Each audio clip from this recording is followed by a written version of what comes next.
Galactic Journey, November 25th, 1958. Predicting the Future, Handwaves, Astounding, Smoking, and Women.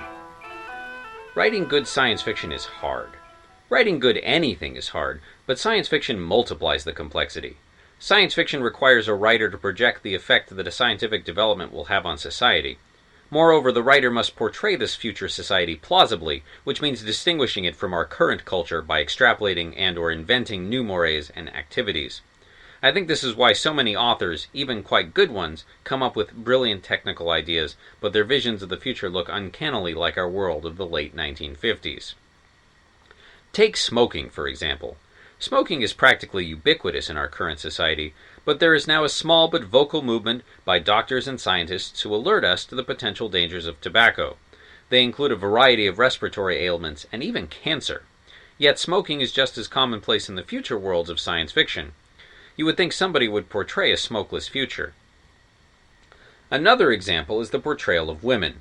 For centuries, women have struggled for and obtained the rights and privileges of men. The trend has historically been in their favor. They fought for and got the vote, quite recently in fact. In the last war they manned our factories and flew our planes. There seems to be a backlash against this these days. Between soap operas and nuclear families, women are expected to stay at home and be seen and not heard. Still, on a long time scale, this seems to be an anomalous blip. You would think a future in which women are portrayed as leaders and scientists and businessmen would be more common.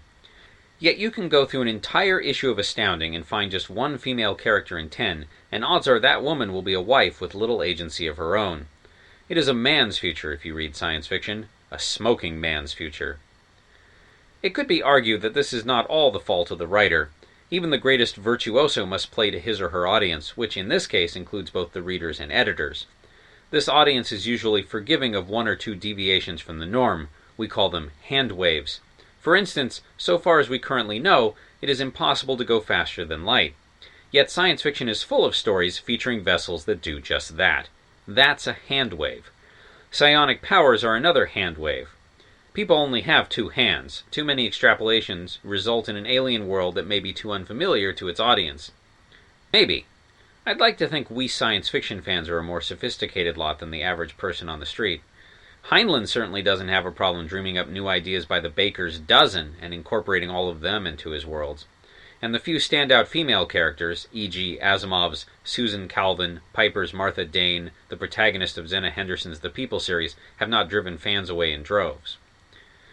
But in the end, science fiction writers start out wearing the same cultural blinders as everyone else. And so the Randall Garretts, Poul Andersons, and Bob Silverbergs write their stories filled with chain-smoking men because they can't imagine a different world. But in the end, science fiction writers start out wearing the same cultural blinders as everyone else. And so the Randall Garretts, Poul Andersons, and Bob Silverbergs write their stories filled with chain-smoking men because they can't imagine a different world.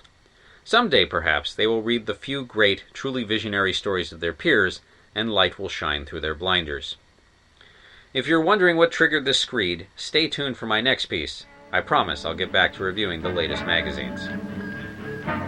The original written article, linked stories, and images can be found at galacticjourney.org by Gideon Marcus.